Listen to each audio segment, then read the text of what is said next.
this one here, look at this. This is a mess, but you don't want these now to kind of route through the rest of the mesh, right? Because that would be disastrous. These 5 edges coming into here, and they're essentially on the same place on both characters.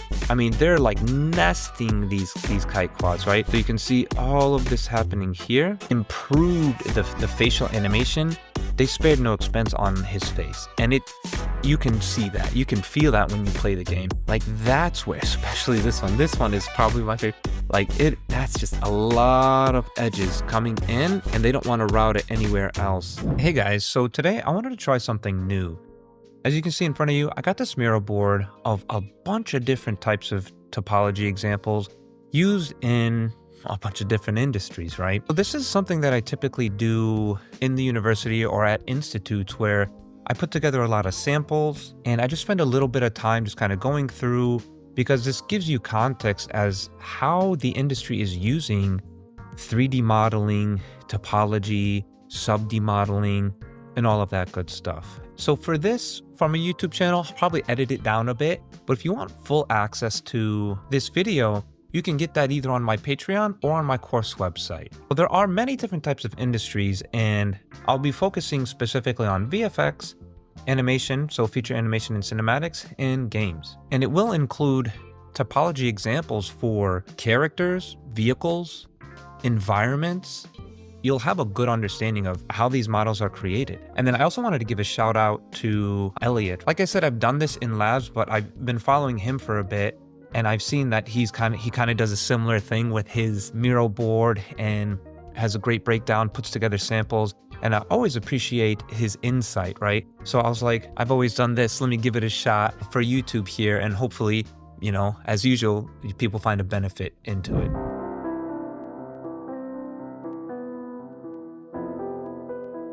Now, VFX is a lot of different things. As you can see, we have like full-on CG characters, or digi-doubles or digital replacements for characters, some creature. Now, what I've done here in this full Miro board is, if you click on this link, it'll take you exactly to the timestamp of where this is being used and how it's being used. And you'll be able to see, like here, Framestore is the studio that creates this character, and you'll see how they are using sub-D modeling for characters in their movie here. Now, this is interesting because it's very similar to feature animation. However, they are integrating this right into real life, and that's what makes it VFX. Now, one of the key things that we need to understand with topology and sub-D modeling is that you absolutely need clean subdivision surfaces and edge flow, because we are doing soft body deformation, as in the vertices themselves are deforming. And I brought this up in past videos too, where it's like, not only are they using it for soft body deformation, but they're using it for effects, they're using it for hair and grooming, you know, which it just helps the entire pipeline. So you can see the practical example, and you know, we can consider this like a case study of how good topology is being used. I didn't watch this movie myself, but I kind of appreciated all of the work that they put into it. And we can see good, solid topology, right? So we have like what goes around the eye, and then kind of like this loop here that goes around the mouth, and then from the eye into the nose. Like, all of that is like your key topology that is used for deformation, right? One thing to notice is that even though that they're using all quads, there are still areas that they have these kind of 5-sided poles here to create and add in more geometry, which in past videos, you know, poles are absolutely completely fine, because what poles will allow you to do is, you know, you can see that this edge is coming here, but it also allows you to route edges and be strategic on where you want your edge flow to flow, right? And so then from here, you can kind of continue on. And so once you get a good understanding of kind of how you can combine these quads with these poles, that allows you to very strategically route your edge flow.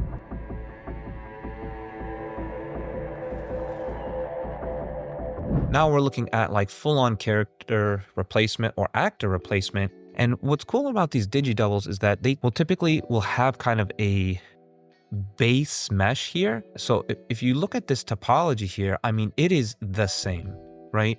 So it's a little bit hard to see, but like here you can see this pole here, this 5-sided, I keep saying 5-sided, but it's kind of these 5 edges coming into here. And they're essentially on the same place on both characters because they're using the same mesh and wrapping it on two different character models. Because in VFX, I mean, they'll go through the process of full on like scanning the character, and then they can just take that existing topology that they know works for humanoid characters or human characters and just really focus and make that pipeline much more efficient. So this one again is done by Framestore, and they have this really cool effect here on Blade Runner, and you can see the topology, how it's being used during these different wipes and phases.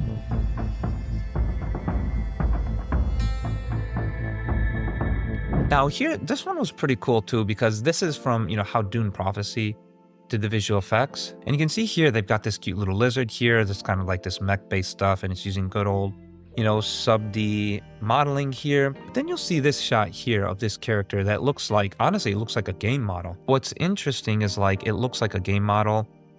And what I imagine is that, one, they probably just used maybe an existing asset, or this is being taken out of Unreal Engine. And if you take these models out of Unreal Engine, then you can bake down, or not take it out of Unreal Engine, but if you put it in. So like you can use Maya, 3ds Max, Blender, Houdini to create the animations and then use Unreal Engine from an effects standpoint. That may be what's happening here, I'm not exactly sure. Or they were just completely fine with just using this asset, because if you look at this, the context is what matters. Like even though he's in the shot, if you look at all the layers of smoke, all that really mattered was the silhouette of whoever's throwing this grenade. And that's like the number one thing when it comes to games, is the silhouette. So that'll hold up completely fine.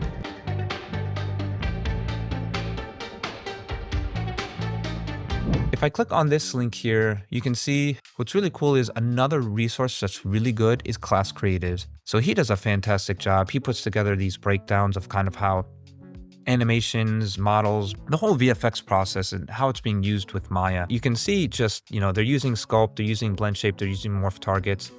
As always, they're coming back with reference, but it's all like, if you look at the model itself, I mean, it's using fantastic, just modeling and sub-D modeling. It's not like they're going in and creating a crazy sculpt. They have to make sure that they have a usable asset that can be integrated within their pipeline. And here's another shot here. And this, again, like I know we're talking a lot about characters, but here's an environment that's using sub-D modeling for environment props, vehicle props. And a lot of people ask me sometimes, like I do a lot of automotive and vehicle stuff, and they're like, why are you modeling shed? Why not just normal map it? But if you look at it here in this shot, there's just no better way to get accurate lighting for 3D models than actual 3D displacement. So again, like going through these shots, you'll see really great use of modeling and topology, sub-D, even distribution of edges. I mean, these are all concepts that I talk about on my channel, in my course, making sure that you have a good, even distribution of edges, things are subdivided, you're modeling things like they're built in real life. All of that's coming through.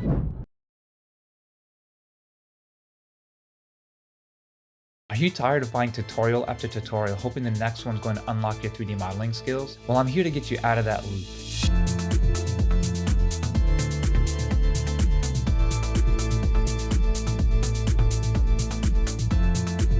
I'm Anwar Mohammed, and I'm currently working as a 3D artist and technical artist at Epic Games. Let's talk about how to create panels for your 3D models. The one thing that kind of excites me the most is like, letting the sub-D do the work. The distribution of edges is same throughout the entire model. And this is going to show you where you have these non-planar faces.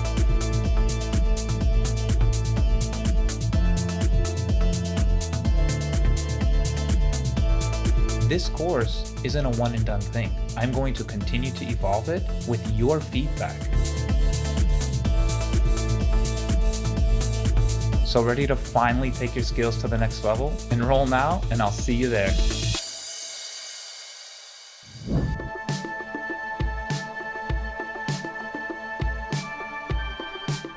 We're now looking at more creature stuff, and again, Framestore just has a bunch of fantastic, I love their Is It Fake or Not, where it looks like it's real. Like I was like, wow, that's really good. Especially being underwater. Underwater is always tough to do, but they just nailed it. And I mean, just look at how complex this rig is. And if you're doing rigging, skinning, even for creature stuff, I mean, soft body deformation is where it's at. And what I love about this, again, if we just take a look and spend a little bit of time here on the topology, you know, is here's that localizing of the topology that I've always talked about, right? So you got all of these edges kind of coming in just like this, but you don't want these now to kind of route through the rest of the mesh, right? Because that would be disastrous. Instead, you're localizing topology. You're using this kite method now. That kite right here is terminating it. Then you have this 1, 2, 3 into one edge, and then that can be continued to be routed through the rest of the model. So make sure that you're spending this time looking at these models and studying these models, especially like for these fins. Again, like here is that kite quad here. So we got that kind of coming in like so. We have all these 3 edges kind of coming down into this point here. And then it's that 3 to 1 that we were talking about, which is constantly used.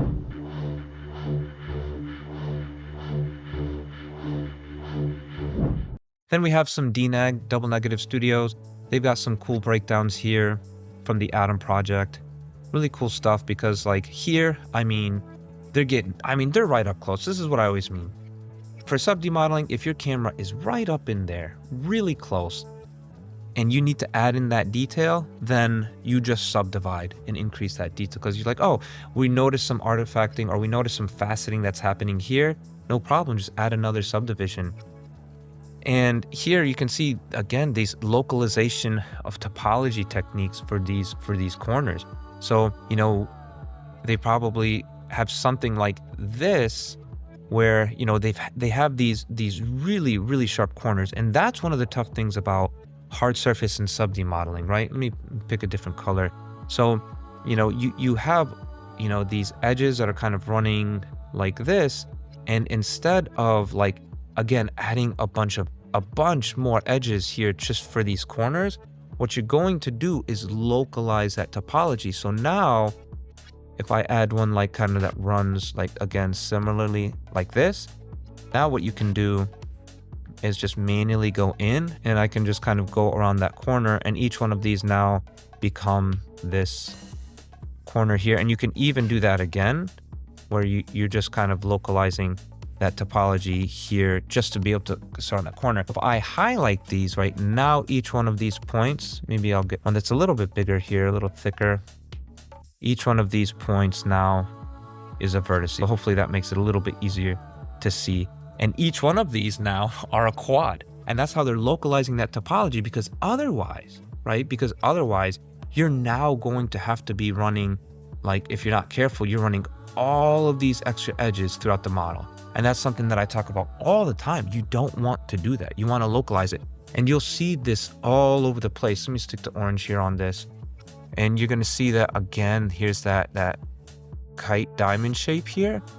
And it's just kind of going in, and then it's 3 to 1. And then now we have 1. You can see that here as well. And then we have our nice sharp corners. I mean, it looks like they got about 3 edges here for that segment.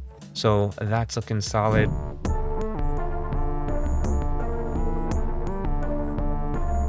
Okay, now hold on. That was beautiful topology.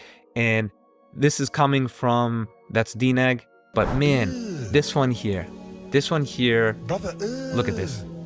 Look at that. What's that? Okay, I was talking about beautiful topology, and this is something where it's just like, I've been there too, okay? This is a mess, right? And it doesn't look good at all, but it serves its purpose, okay? So I'm not knocking the modelers from ILM for doing this, because it looks like the majority of the model has a good even distribution of edges. It holds up form. And for whatever reason, maybe this area specifically, right? So if you're not sure what I'm talking about here, I'm talking about here, right? Like this specific area. And if you look at it, like you got these big n-gons here. You've got n-gons here. You've got n-gons here, right? Just all over the place. But if you remember from my last video about what causes artifacts, it's n-gons and tries on curved surfaces. So if we click on this video, this will now give us context as to like what's happening. let's look at this shot here. You know, it being textured, it has panels, it's battle damage, and you don't really even see that detail, at least from this specific shot. And it's just being covered, atmosphere, and it looks completely fine, right? So at first glance, again, it serves its purpose. And the purpose being, you know, you can use n-gons on flat surfaces strategically to add in a bunch of different edges here, because where is all of this being routed? There's this tiny little divot here.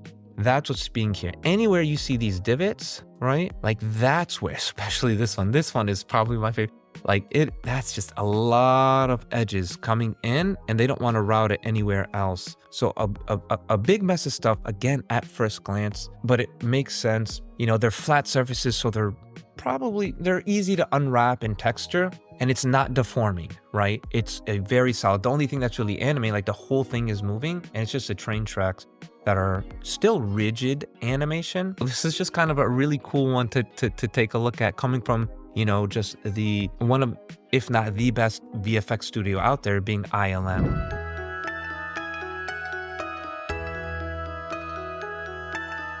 I really like this shot here we have Movie Insider. Movie Insider has a lot of good videos too on how Pixar is using 3D to create all of their animations. So here again, like, you know, if we take a look at these loops and we're kind of studying where they're adding them strategically, we can see we have one around the mouth. Where are these poles being used? I mean, you essentially create one face loop that kind of runs all the way down here. And then now we have one around the eye. And then what is the nose doing? So I have one that's around the bridge of the nose that goes up to the brow. So you can see all of these kind of main loops, right? We're not worried too much about every single one. We're worried and we're studying the main flow.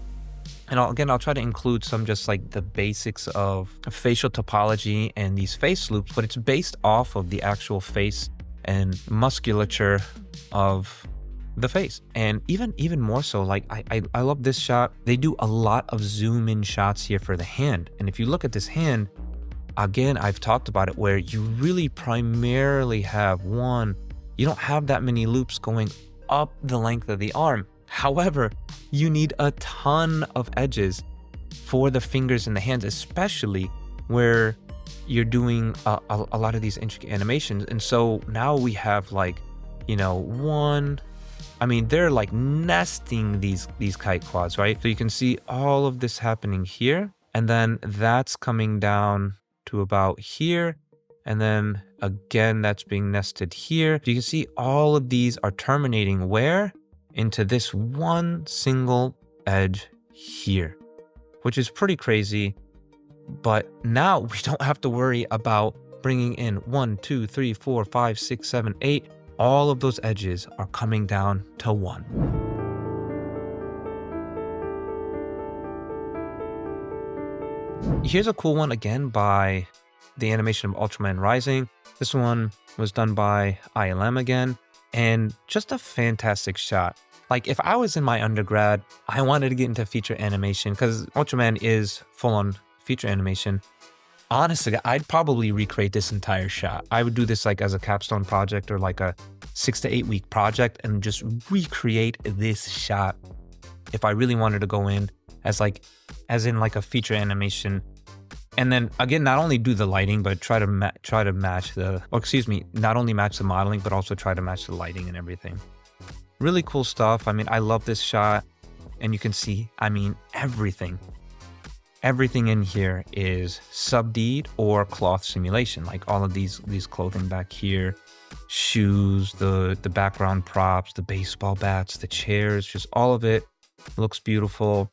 Good, clean topology, easy to UV map, texture, light, deform, whatever you need. All of that is there, and it's just, I don't think I found a single try in here, which is really cool to check out.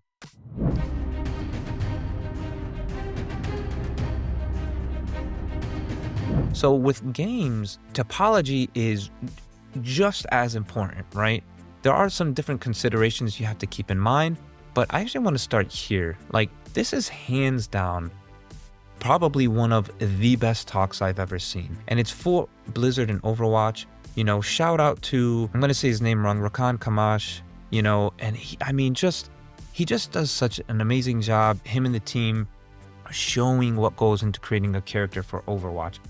I wish I had this like 10 years ago or whatever, but that's why I'm sharing this information, and I'm sharing it to, you know, my students, my course members, and my YouTube channel, and anybody that wants to take the time to watch these videos. But these talks, right, like go and watch this talk, especially if you want to be in the gaming industry or work on kind of stylized characters like Overwatch. And you can see the exact topology here, right, for their character, right? And what I love about this is that they're not subdividing. It's low poly modeling now. And I've talked about this on my channel, but the most important thing for the characters is the silhouette of the character. I mean, if you look at this, like it's nearly every single edge is there with a purpose, right? If you were to remove any single edge, then that will impact the silhouette of the character. Like if I remove this edge, now it's a straight line, right? So that is like the number one thing that matters here. And you can see like for the hands and the fingers and stuff like that, especially being like a first person, that's where a lot more detail is being used. And then you see odd stuff like this, right? Now, if you're unfamiliar with kind of games and stuff like that, a lot of times whenever you're modeling cloth folds and stuff like that, you have to add in these triangles because that's where you want the edges to bend on the character. You'll actually see it here too, because like if you look at this carefully, you can see it's like, well, this is a quad, so why do we have this tri here in the middle?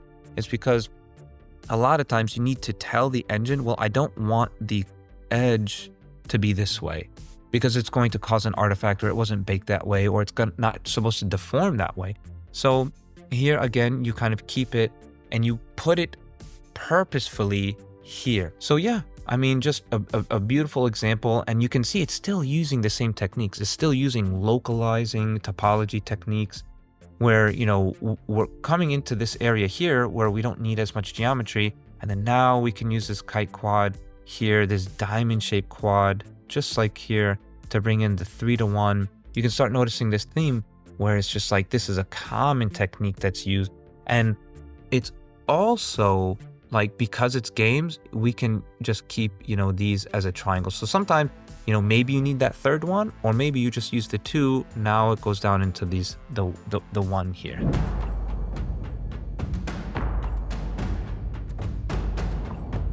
For some stuff more realistic, like, and more current gen, you can see God of War Ragnarok. And I just, you know, love the level of detail here. And Ragnarok being the most recent God of War, you could just see all the detail that's coming in here, and you can see all the optimization techniques. So I know I don't mean to be repetitive, but it's just the same technique, right? It's just that same technique kind of coming in and optimizing. And these are all, again, techniques. Right now, I have a course on sub-D modeling, but I plan to, you better believe, talk about this for my low poly modeling course that I plan to release later this summer. And then anywhere that's on flat, well, that's where you can see all of these edges kind of coming in and then going down to about 2, right? So using triangles strategically where you need them, you have all that detail where you need them. So again, it's just being strategic. And the main thing that matters is, like, you can see like his cloak here, his pants, like all of those are primarily composed of quads because that's where that soft body deformation, all of that is deforming here. So you can see this elbow area here, again, primarily quads because it has to deform cleanly. Then there's more talks here. Santa Monica Studios was featured. They've done actually talks over the years with Noman.